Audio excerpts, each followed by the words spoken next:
They said the war ended 50 years ago, but the dead never stop whispering. Earth's scars never healed. Not from the orbital bombardments, not from the cities turned to glass, and definitely not from the betrayal.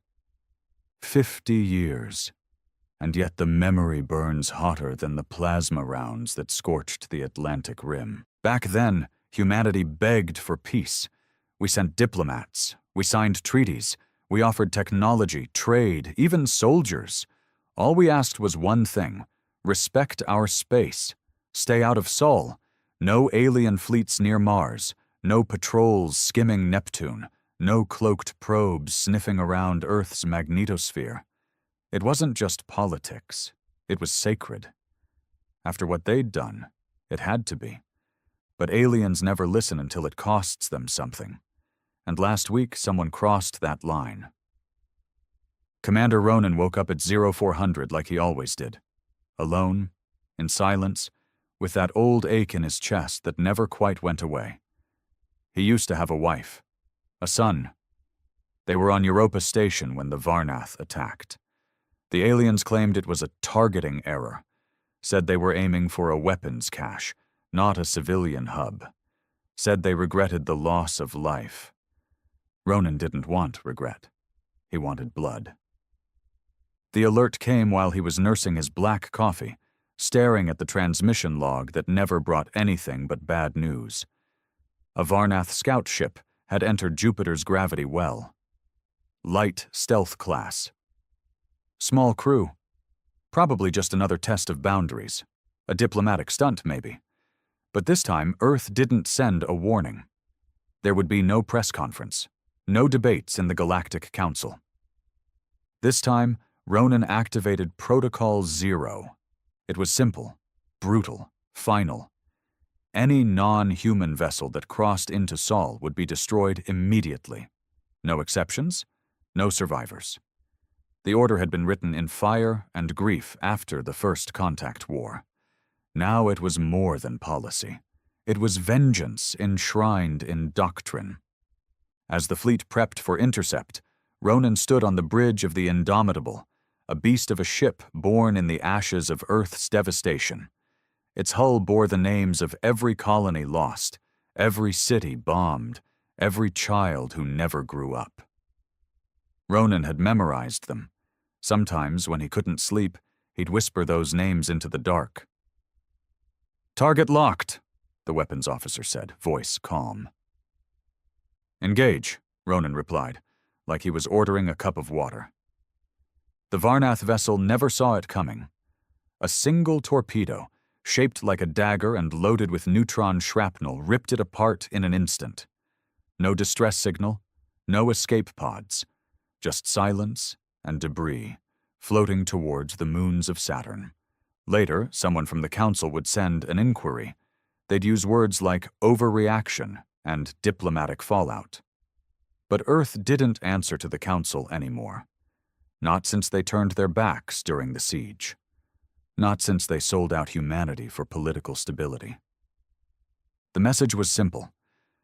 No species enters human space. Not again. Never again.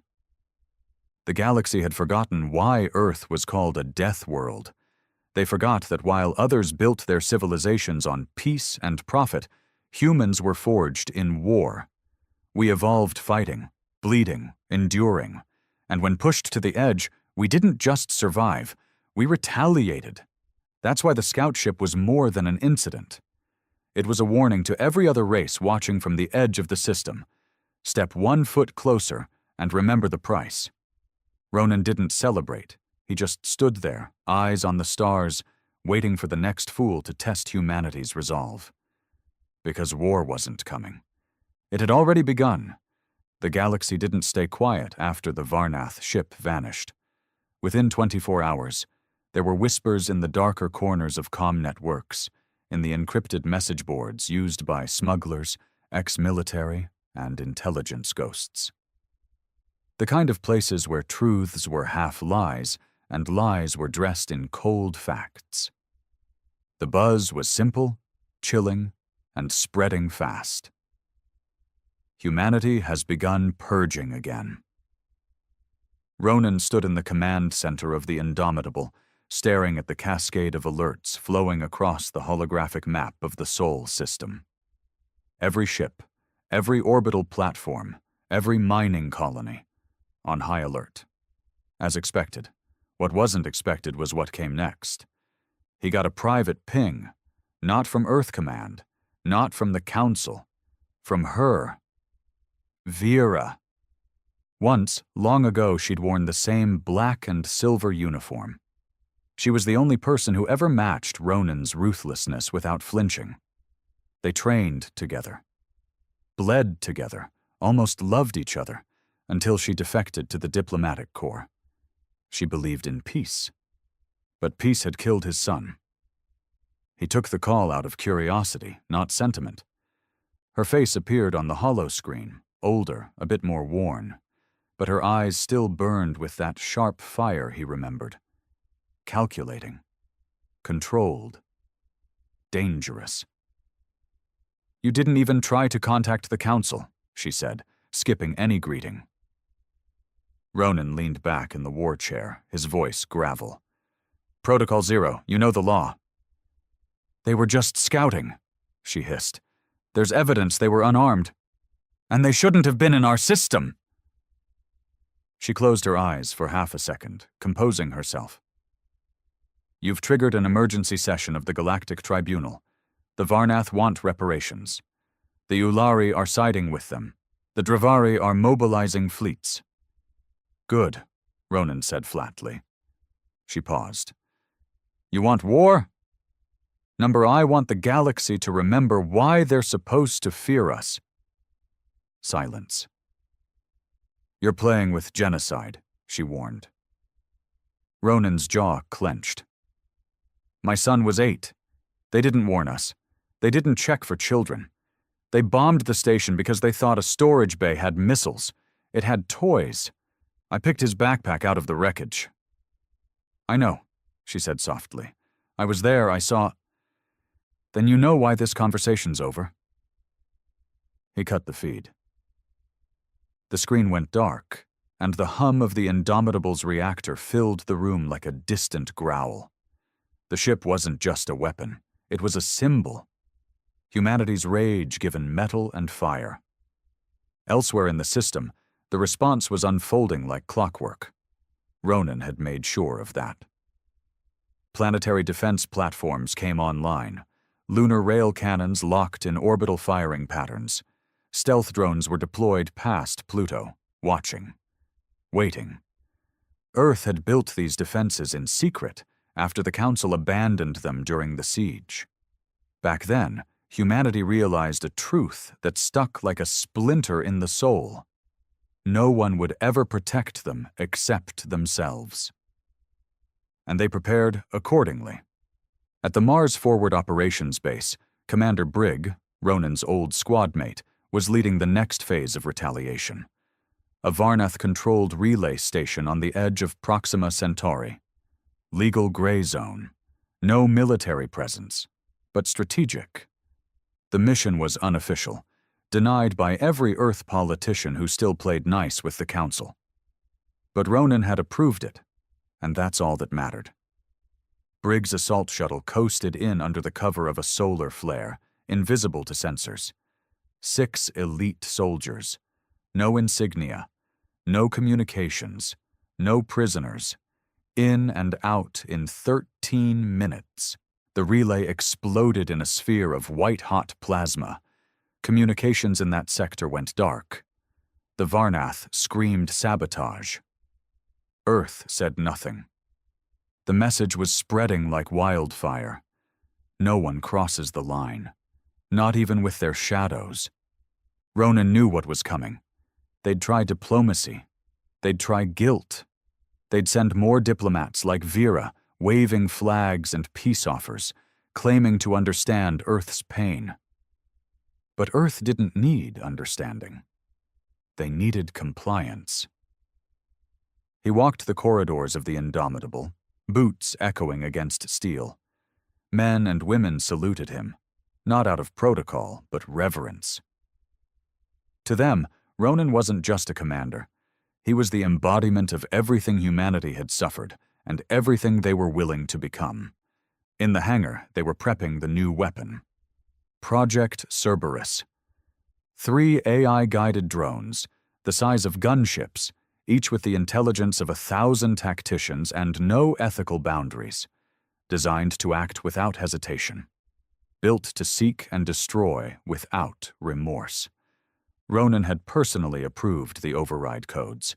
No council interference, no delay for moral assessments. The lead scientist gave a nervous report.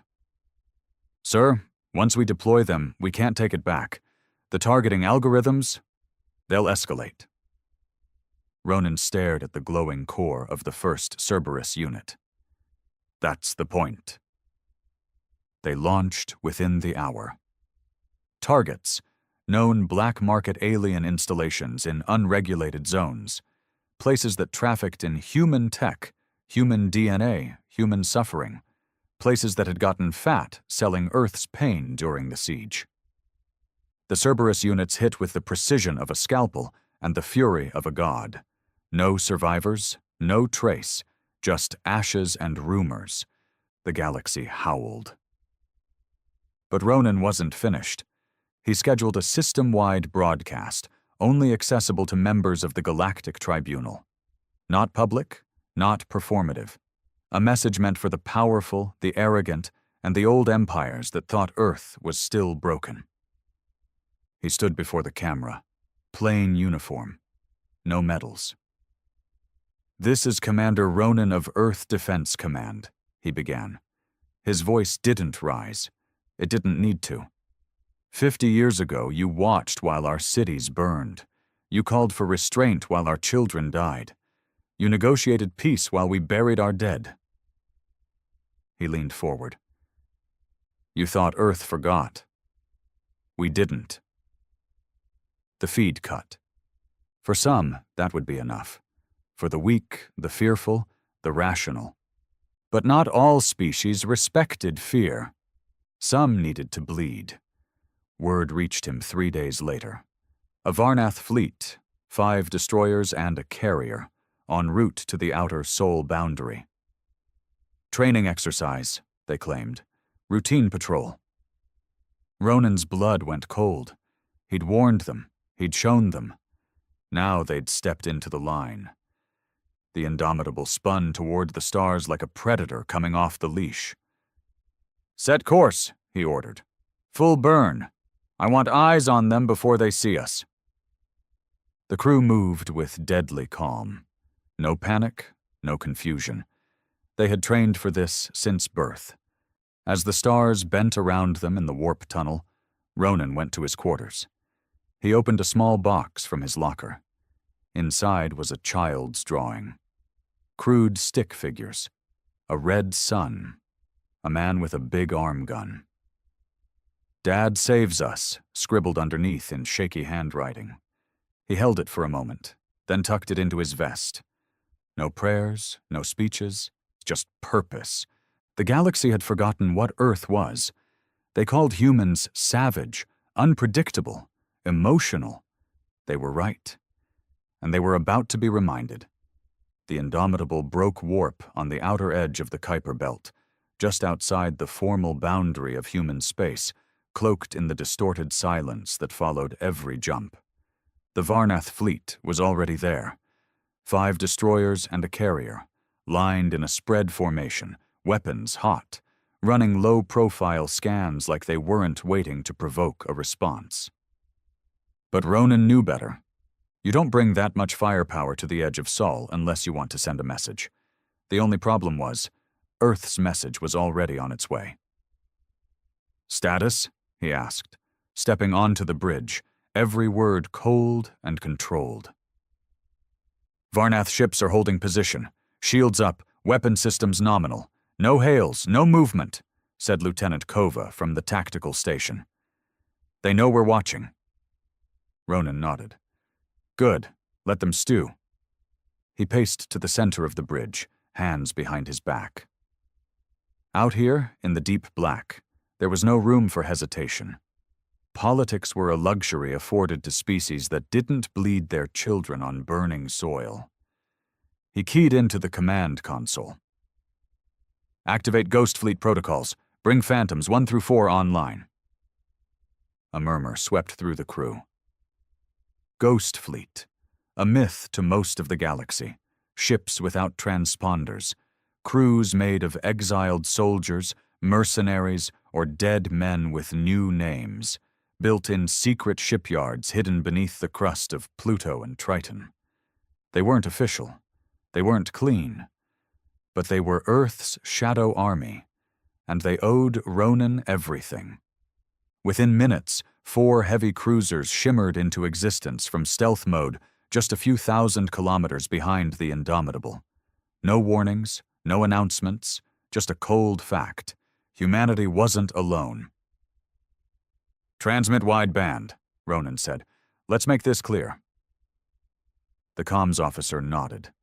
Seconds later, his voice echoed across every ship in the area, tight and unmistakable. This is Commander Ronan of the Earth Defense Fleet. You have violated sovereign borders. Your presence constitutes an act of aggression. You have 30 seconds to turn and leave. After that, you will be considered hostile and eliminated. Silence. Not a flicker of movement from the Varnath. Ronan narrowed his eyes. Of course. He turned to Kova. Mark their lead destroyer. Marked. Fire when ready. The missile streaked from the Indomitable like a blade of vengeance, cutting the void with terrifying elegance. It was a self-guiding predator, a tungsten-jacketed rail slug riding a pulse drive faster than most sensors could lock. It struck amidships on the Varnath lead destroyer and tore it in half with a soundless explosion. No screams, no mayday, just data points vanishing from the grid. The Varnath responded like cornered animals.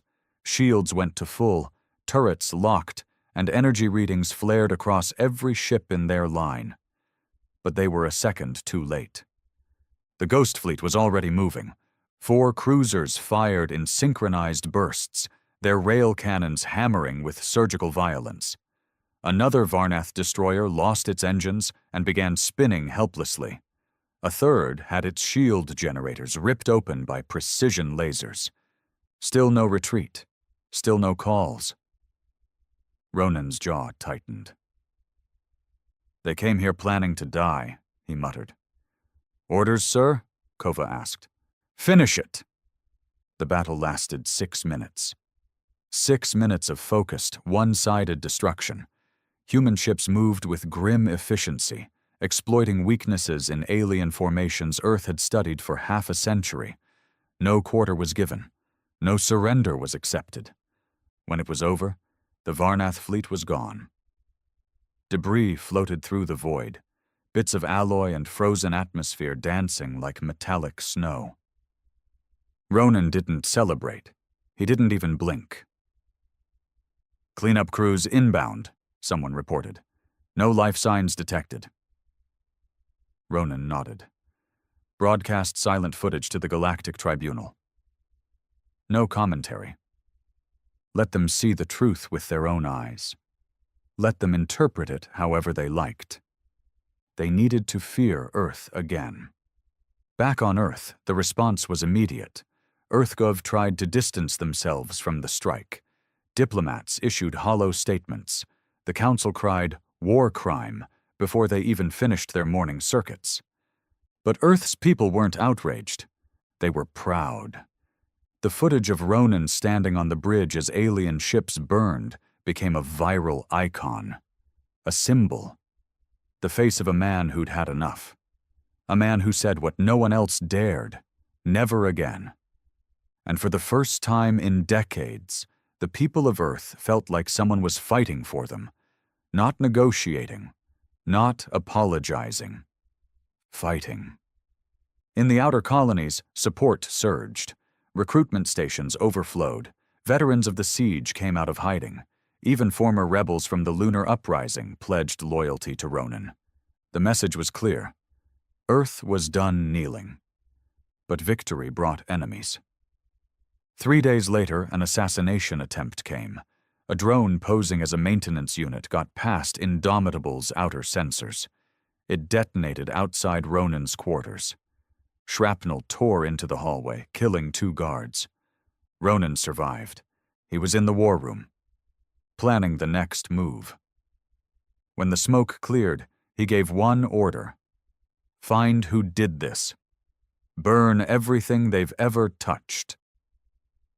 Intel traced the drone back to a Dravari syndicate, supposedly unaffiliated with the Council, but Ronan knew the game. The Council couldn't touch him officially. So they sent shadows. So he sent something worse. Cerberus Unit 2. Unlike its brothers, Unit 2 wasn't designed for infrastructure or fleet combat. It was built for one task: assassination, surgical strikes, vaporizing command chains. It didn't knock on doors. It incinerated cities until the target emerged. Or didn't.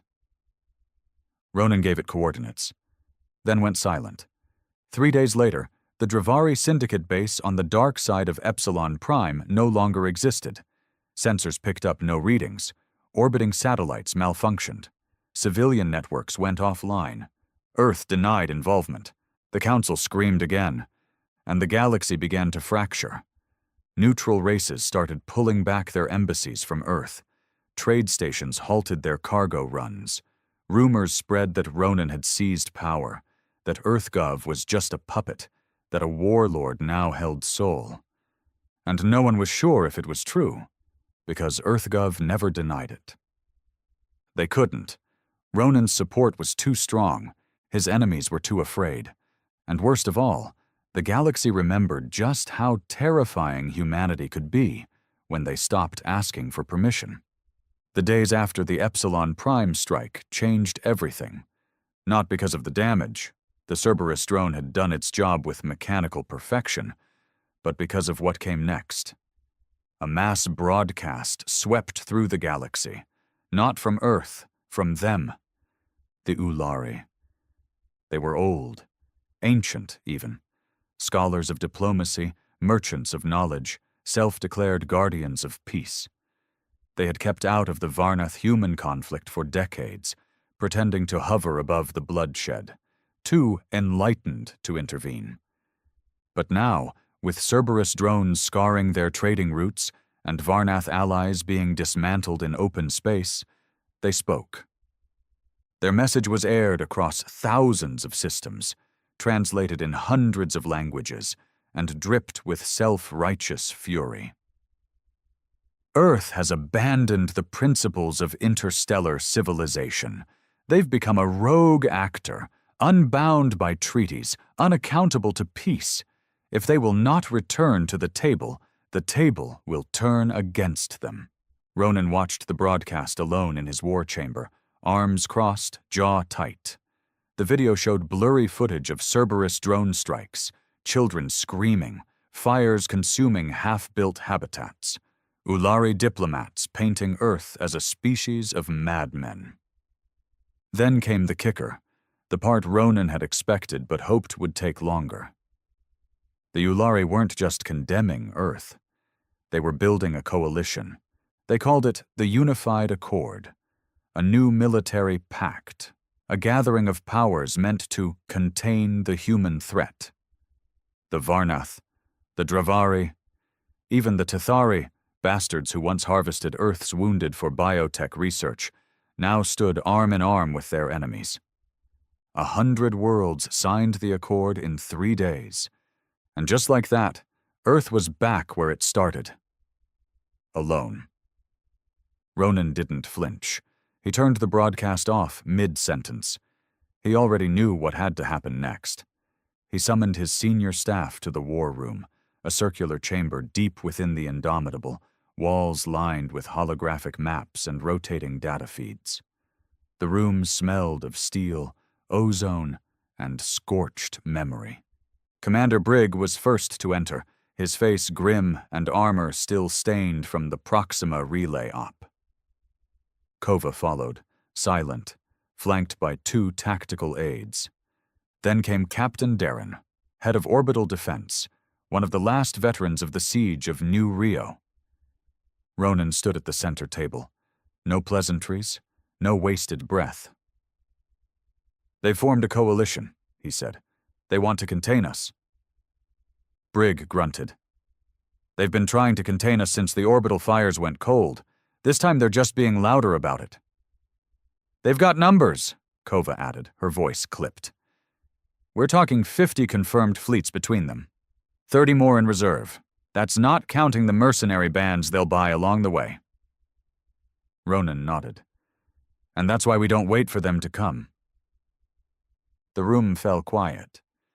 He keyed a command into the table, and a map expanded. Dozens of glowing points blinked into view. Not Earth's territories, but theirs. "Operation Iron Veil," Ronan said. "We're going to hit them before they unify, break their supply lines, sabotage their communications, collapse the Accord before it becomes real." Brigg raised an eyebrow. "You're proposing preemptive strikes. Multiple systems, dozens of targets. That's war on a scale we haven't done since the collapse." "Exactly," Ronan replied. "They wanted to remember what Earth was. Let's remind them." Somewhere deep in the room, someone muttered, "We'll be pariahs." "We already are." He paused, looking each of them in the eye. "I'm not asking for approval. I'm telling you what comes next. We strike now or they choke us to death in the cradle of our own system."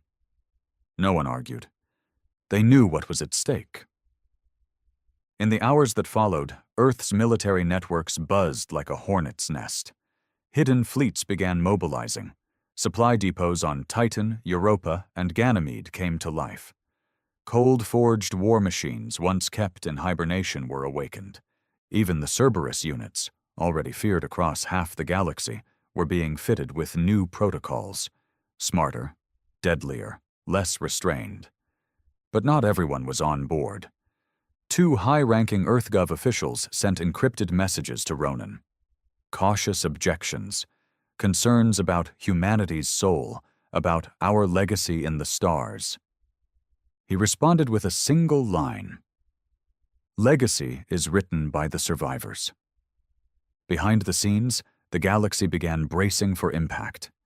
The Ulari Intelligence Network, normally 10 steps ahead, suddenly started losing agents in key systems. Information leaks, ambushes, systems going dark. On the Council Station orbiting Delpher Prime, panic set in. Traders pulled out, bankers fled. Civilian traffic across Accord territories began to thin. Because Earth wasn't just reacting. Earth was hunting, and every diplomat, every general, every species that signed the Accord now had a target on their back. One by one, their ships started to vanish in deep space. Outposts went offline. Satellite feeds cut in mid-transmission. Accord propaganda tried to spin it. Technical issues, pirates, meteor storms.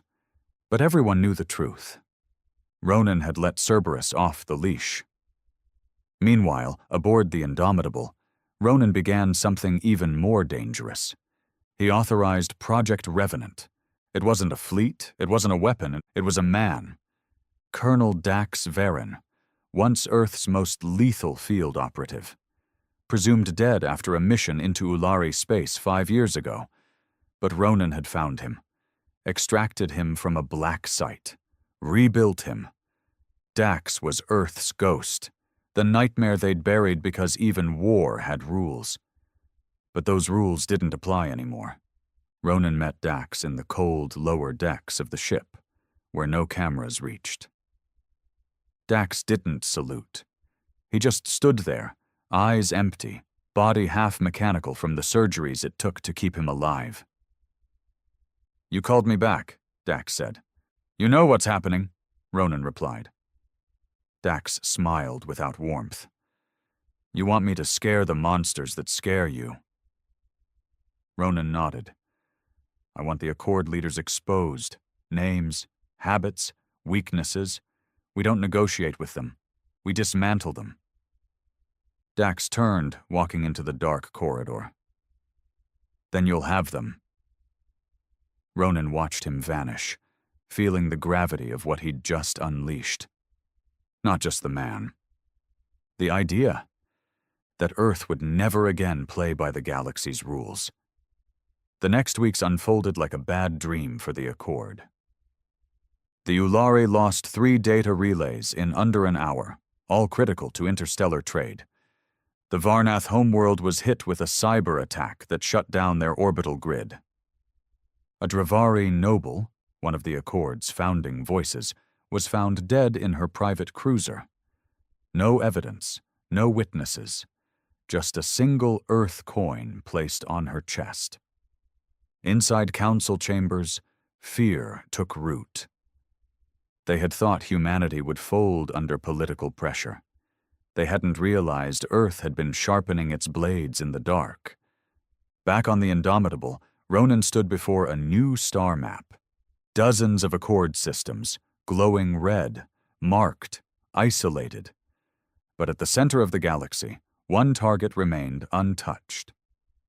The Accord's true command station. Not Delpher Prime, not Varnath's capital. Something far more important.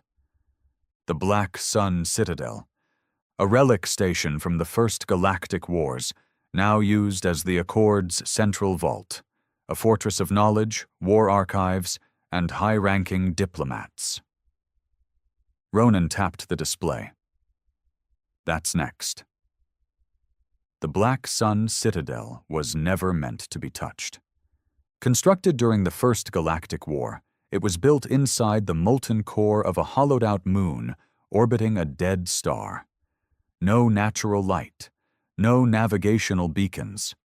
Cloaked, shielded, guarded by automated defense networks that hadn't failed in 700 years. To the galaxy, it was legend.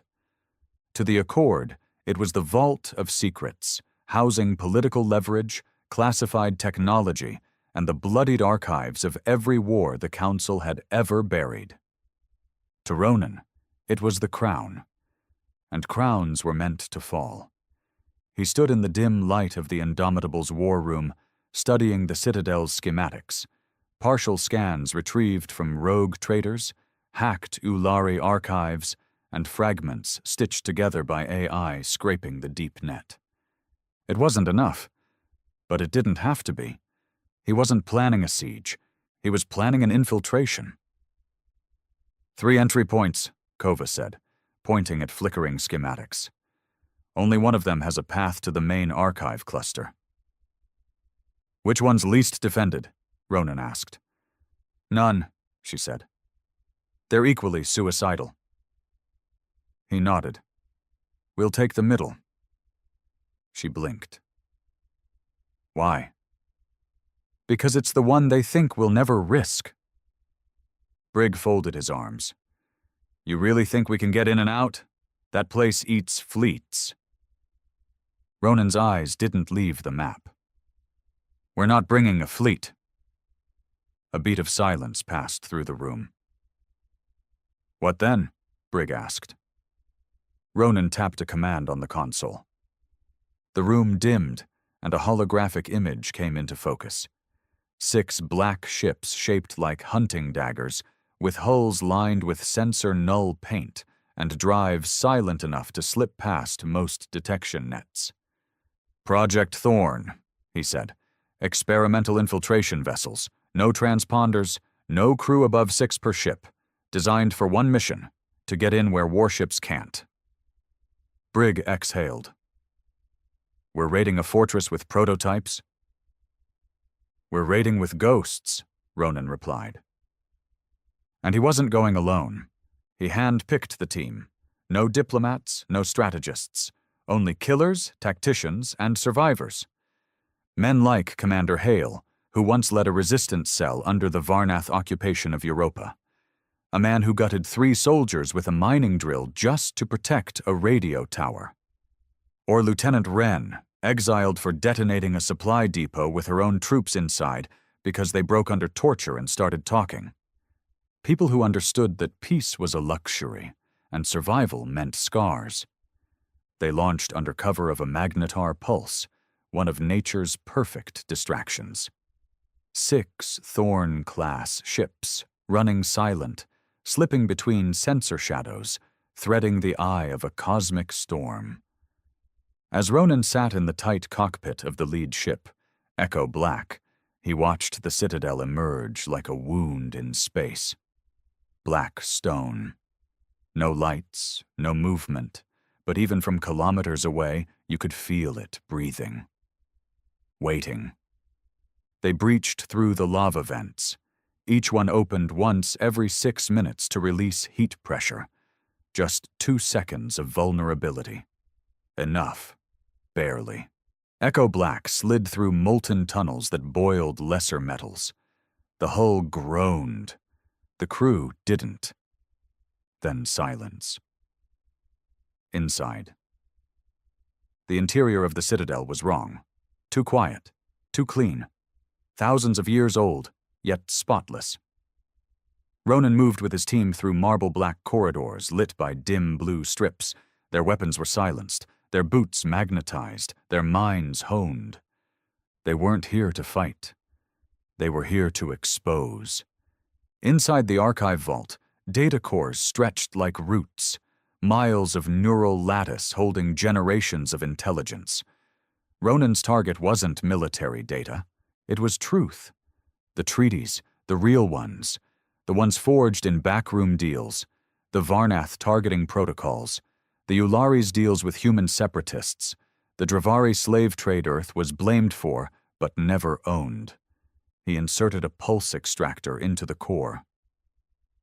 3 minutes for the full download.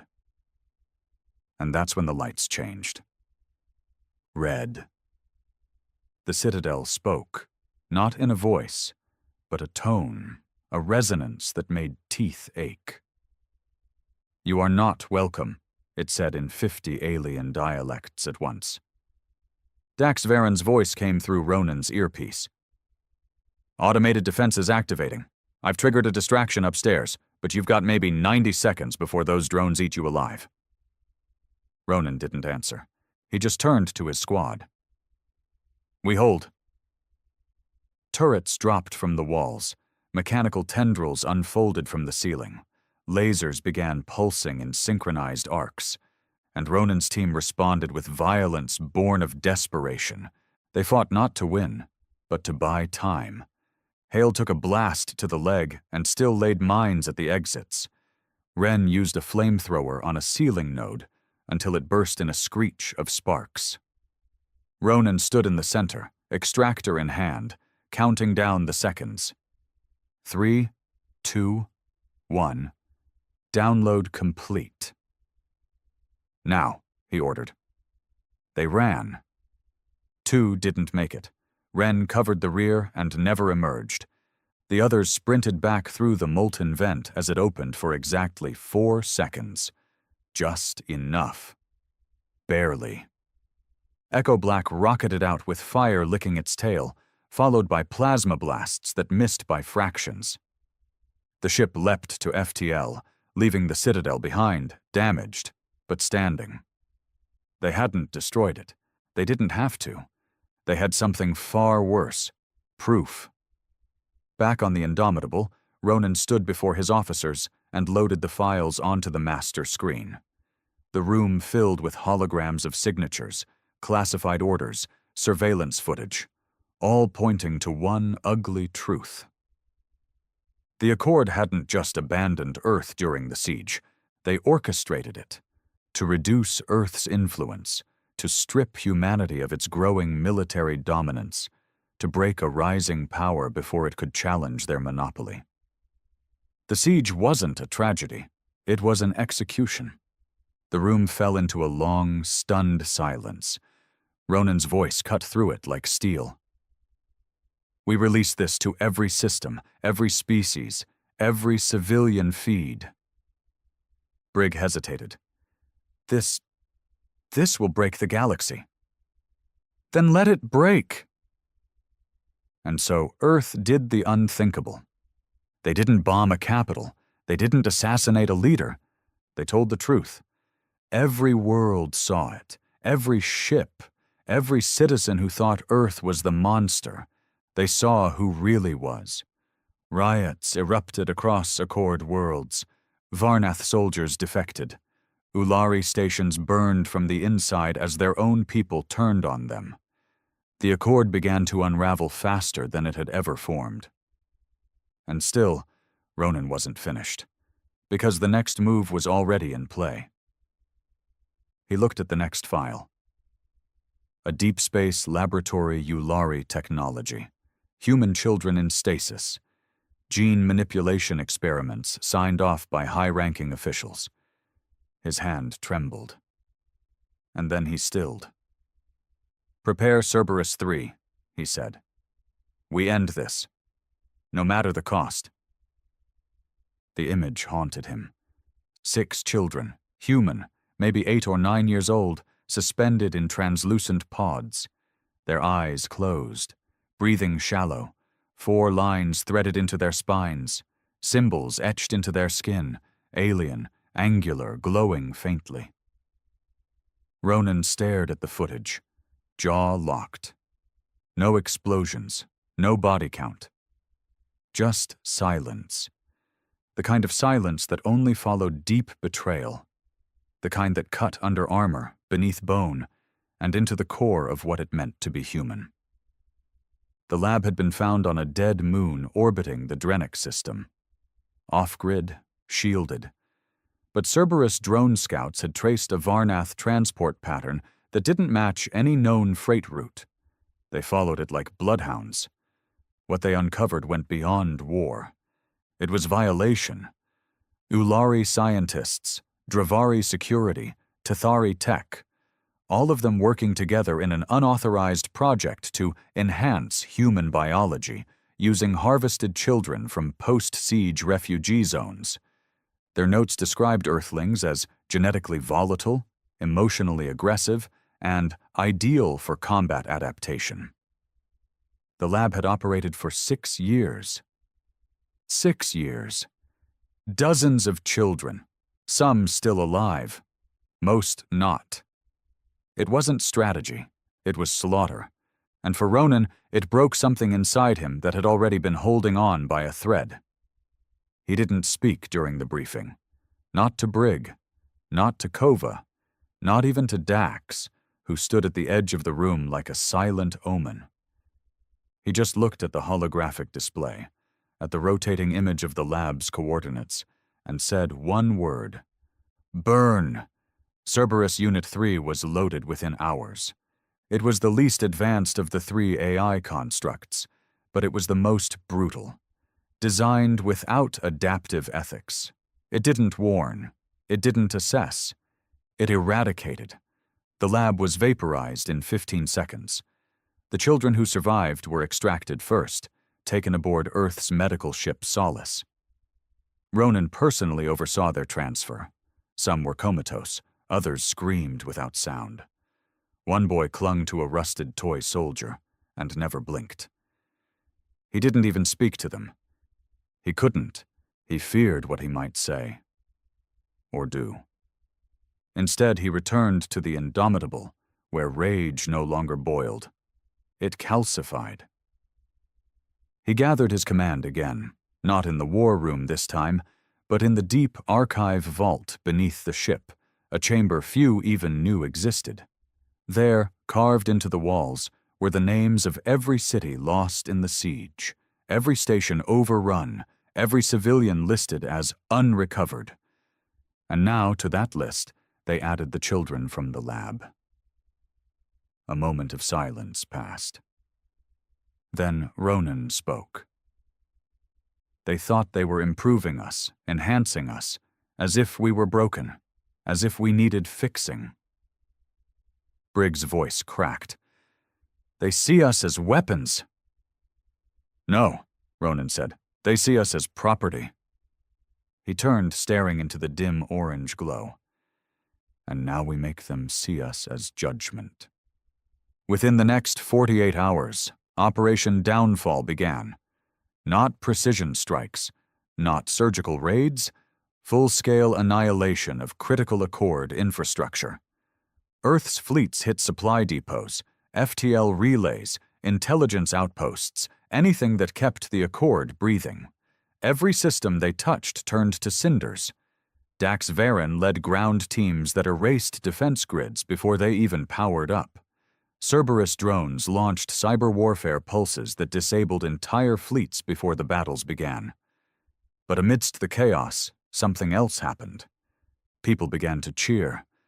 Across Earth's colonies, from the frozen domes of Titan to the lava rigs of Io, crowds gathered around projection screens, watching Accord ships explode, watching Ronan deliver speeches, watching footage of rescued children wrapped in blankets and finally sleeping without sedation. He became more than a commander. He became a symbol, not of leadership, of wrath, of a father who had lost everything and refused to let anyone else do the same. But power draws enemies. And not all of them came from beyond. 2 nights later, while reviewing recon data in his private quarters, the attempt came. Not an explosion. A blade, a spy, earthborn, trained, loyal, or so everyone thought, slipped through command protocols and reached Ronan's chamber under the guise of system diagnostics. She lunged with a vibro knife aimed for his heart. He caught her wrist mid-strike, twisted, and shattered her elbow in a single motion. She screamed once before he disarmed her and pinned her against the cold wall. She didn't beg. She spat. "You've doomed us," she growled. "You've made us monsters. This isn't defense, it's tyranny." He didn't flinch. "Tyranny is when they burn your son to prove a point," she glared. "So we become what we hate?" Ronan leaned in close. We become what they fear." And then, almost gently, he let her drop to the floor, broken but alive. "Put her in stasis," he told the guards. "She doesn't get to die. She gets to watch." Later that night, Ronan stood on the bridge. Alone. Outside the viewport, the stars spun like ice over black. Kova approached, hesitating. She held a data tablet, but more than that, she held something else, a question. "Sir, the retaliation is working. The Accord is collapsing. But some worlds, they're not involved. Not directly." He didn't look at her. She pressed on. "We're hitting them anyway." Now he turned. His eyes were hollow, not dead, but carrying something far colder. "You want me to ask permission?" he said quietly. "After what they did to our kids?" "No," she replied. "I want to know if you'll recognize the man staring back at you when this is over." That gave him pause, just for a moment. Then he looked back to the stars. "I stopped recognizing myself the day they made me bury my son in a crater." She left without another word. And Ronan remained, watching the dark. Far above them, deep in the last stronghold of the Accord, the remaining leaders met in secret. They had seen the files. They knew the truth was out. Public sentiment was crashing. Protests flooded the inner systems. Civil war brewed on Accord member worlds. The Ulari High Chancellor called it an extinction-level political event. So they did what cowards always do. They prepared a weapon, not a fleet, a failsafe, an ancient project, one buried so deep in their archives that even Ronan hadn't found it. Project Thornvale, a biogenic cascade device capable of sterilizing an entire system. Not a bomb, a virus. Airborne, self-replicating, species-specific. Designed during the First Galactic War, never used because even monsters feared what it could do. Now, with Earth's boot on their throat, they decided it was time. The last play. A suicide pact disguised as salvation. But someone overheard. A young Ulari analyst assigned to data parsing caught the transfer logs. And she leaked it. To Ronan. The message arrived encrypted, incomplete, but enough. They were going to deploy Thornvale into the Sol system. Ronan stared at the intercepted files. And then, for the first time in years, he broke. Not with rage, with grief. Because they weren't going to fight him anymore. They were going to erase his species. They were going to end the war by ending the planet, and they were going to do it soon. He crushed the data tablet in his hand. No more warnings, no more broadcasts. This wasn't about vengeance anymore. This was survival. And he would burn the galaxy to keep Earth breathing. They had 47 hours. That was the estimate based on decrypted logs, comms relays, and the final broadcast spike detected near the outer shell of the Altair sector, where a secret Ulari facility was assembling Project Thornvale. If launched, it would drift into Sol unnoticed, split its particles in Earth's atmosphere, and extinguish humanity at a molecular level within days. No scorched cities, no exploded ships. Just silence. Quiet, permanent, surgical extinction. Ronan didn't speak as the timeline was read aloud in the war room. Kova's voice shook for the first time in years. Brigg stood with his arms crossed, jaw clenched like he wanted to punch a star. Dax said nothing, only slid a knife across a whetstone, blade whispering in the silence. "They're not even pretending anymore," Kova said. "They're not trying to win. They want us gone." Ronan finally looked up. "We don't need to win," he said. "We need to get there first." He tapped the screen, and the layout of the Ulari facility unfolded, a rotating spire embedded in an asteroid cloud laced with gravitational mines and proximity-triggered pulse bombs, guarded by 2 cruisers and automated defense webs. The perfect ghost. "Stealth approach is suicide," Briggs said. "They'll see us coming before we blink." "We won't blink," Ronan replied. "We go loud. We go now." He didn't wait for agreement.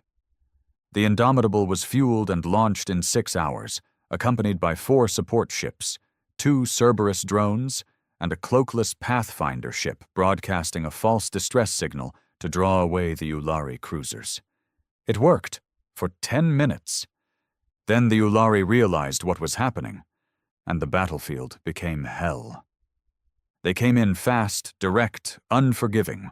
The Indomitable was the spearhead, taking the first hits, plowing through debris fields, ripping open mines with magnetopulses, and dragging them into the Ulari fleet.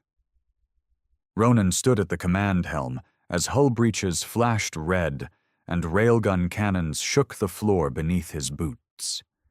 He felt it all, the fear, the pain, the ghosts, and pressed forward.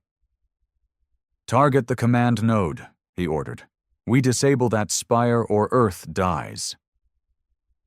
Dax and his infiltration team launched from the ship's underbelly in drop pods, flaming bullets descending through space into the asteroid facility. They hit the structure like meteors, doors bursting open before the metal cooled, guns blazing. Inside, the Ulari were waiting.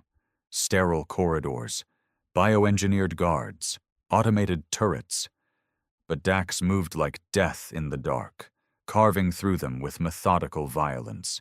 His squad took losses, hard, fast, but expected. Every step bought seconds, and seconds mattered. On the bridge, Ronan's eyes never left the timer. 38 hours. 35. He gave the order to launch Cerberus 3. The AI unit dropped into the heart of the Ulari's communications grid, unleashed a cascade virus, and began dismantling their targeting systems. But it was too slow. The Ulari had redundancies, manual overrides. Ronan knew what came next. He keyed into his personal feed, opened a locked file labeled Exodus Protocol, and read the words no man was ever meant to authorize. In the event of confirmed species-scale extinction threat, engage Omega Burn. Omega Burn. A fail-safe weapon hidden within the Indomitable's drive core. A singularity payload, something Earth swore never to use. It would collapse the surrounding space into a temporary black hole. Nothing would escape. Not Thornvale. Not the Spire. Not the strike team. Not the fleet. Not Ronan.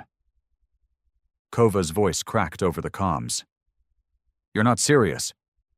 "I am," he said. "It's the only way." "We can't. We must." She looked at him across the bridge. "There are other ships, other systems.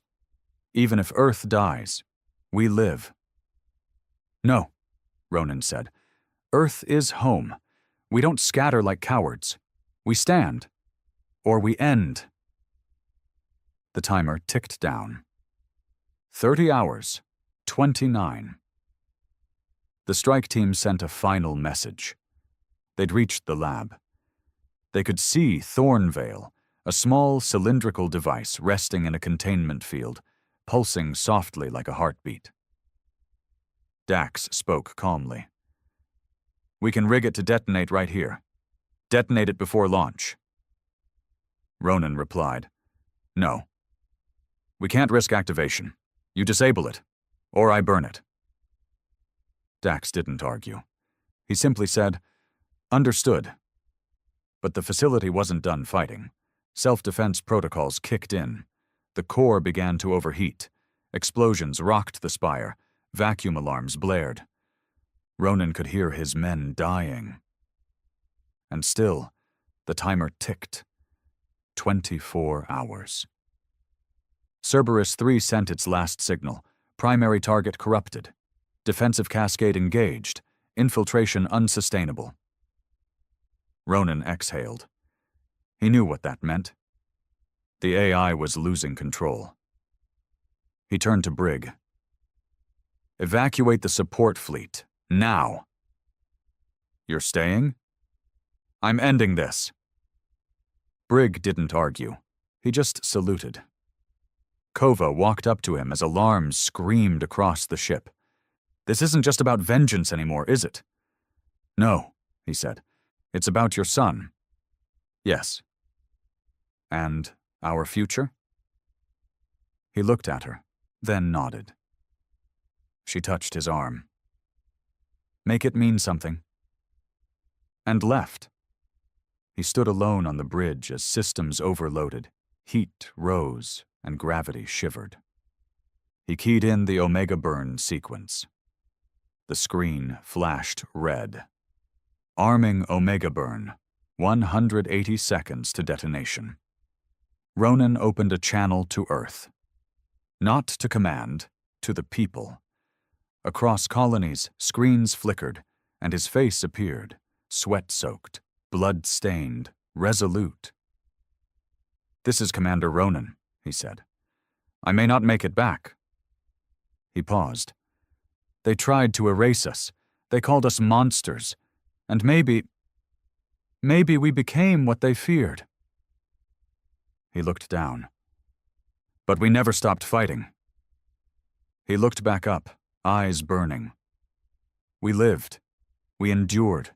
We clawed our way through hell.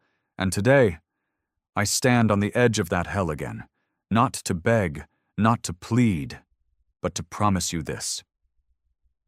He took a breath. "Earth will survive, even if I don't." The message cut out. The singularity drive reached critical. Ronan stood in the center of the bridge as the walls bent inward, metal groaning, stars twisting into a spiral of light. He held his son's toy soldier in his hand, smiled, and whispered, "Let them remember." The Indomitable vanished in a pulse of gravity that erased the Ulari spire from existence. The galaxy shuddered. Thornvale was gone. The Accord was shattered. Earth survived. But Ronan was gone, or so the galaxy thought. He became a myth within hours of his death. The footage of the Indomitable's final burn, that singular flash of light as the Singularity payload consumed the Ulari Spire, replayed across every system, every colony, every backwater outpost that once forgot Earth existed. The war ended not with a treaty, not with signatures and handshakes, but with silence. Stunned, broken, terrified silence. The Accord collapsed within days. The remaining members, those still clinging to authority, found their fleets in disarray, their leaders in hiding, their people in open rebellion. Ulari worlds suffered internal mutinies. Varnath command structures imploded as soldiers refused to fire another shot. Dravari syndicates were hunted in the streets by their own clients. There were no speeches, no declarations, only retreat. Human space, once quarantined by fear and isolation, now stood untouched, not by diplomacy, not by alliance, by respect, earned in the only language the galaxy ever truly understood: sacrifice and strength. Kova was promoted to High Commander within a week, though she refused the title. She simply called herself Keeper of the Line, echoing something Ronan used to say when the siege first began. "We hold the line, no matter what's on the other side." Brigg led the reconstruction of Sol's outer defense network, not because he had to, but because he couldn't sleep if he didn't. He poured every waking hour into ensuring no other generation would face what his had. As for Dax Varen, he disappeared. Some say he died in the Spire. Others claim they saw him boarding a rogue ship headed for the Andari Shroud, a place where maps failed and ghosts ruled. No one ever confirmed it. But every time an Accord fugitive turned up dead with a coin on their chest, people whispered his name. And Ronan? He became more than a man. They built a statue where the Indomitable launched its final assault, a towering monument of forged titanium and scorched marble, shaped like a man standing with his back to Earth, facing the stars. One hand at his side, one holding a child's toy soldier. It became a pilgrimage site. Veterans, survivors, refugees from the siege. They all came, not to pray, to remember, and to promise. That no species would ever cross into human space again, but behind the public myth, behind the flags and statues, there was another legacy. A file, encrypted, sealed by Kova herself. Marked, Ronan, Last Directive. Inside was a message. Pre-recorded. Time-stamped 20 minutes before detonation. His face looked older than ever. Tired. Not broken, just spent. "If you're watching this, I'm gone," he said plainly. "And I need you to know, I didn't do this because I wanted to. I did it because no one else would." He looked away for a moment. "I don't know what comes next. Peace. War. Something worse. But I know this. Earth can't forget what it's become." He leaned closer. Not just fighters, survivors, warriors, yes, but with a soul. Don't lose that. Don't become them. He paused. "They took everything from us.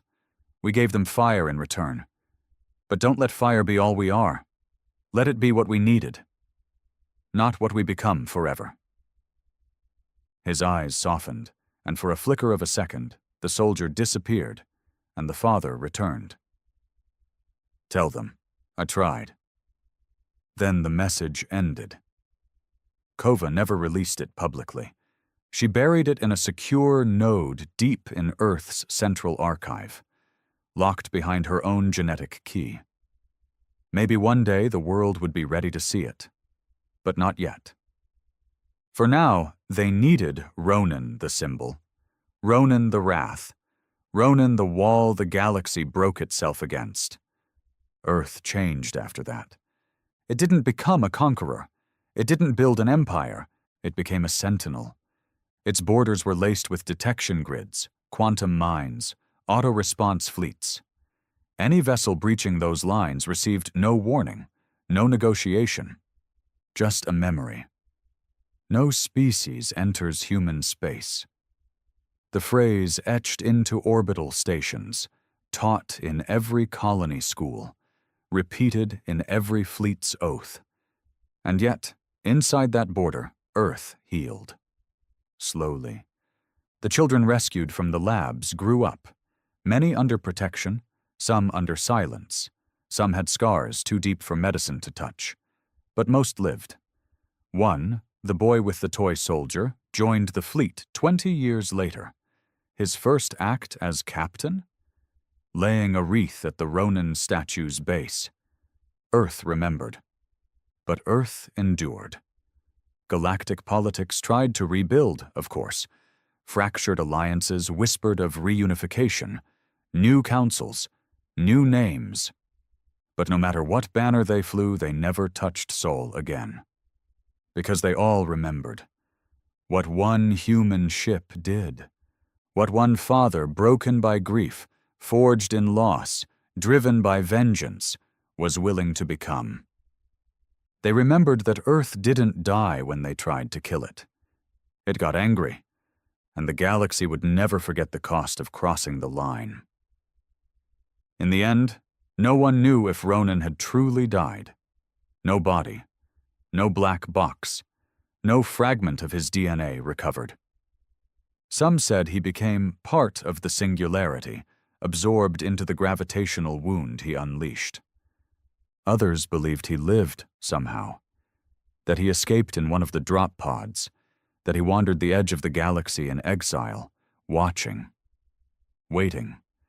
A few conspiracy channels even claimed he was the voice behind certain coded distress calls sent from the fringe systems where the last remnants of the Accord tried to regroup. But those were just stories. Until, one day, a child on an outer colony found a strange box buried beneath a tree, planted in memory of the siege. Inside was a toy soldier, scratched, old, still intact. Tied to it was a simple note. Keep holding the line. No name, no date, just a legacy that would never fade.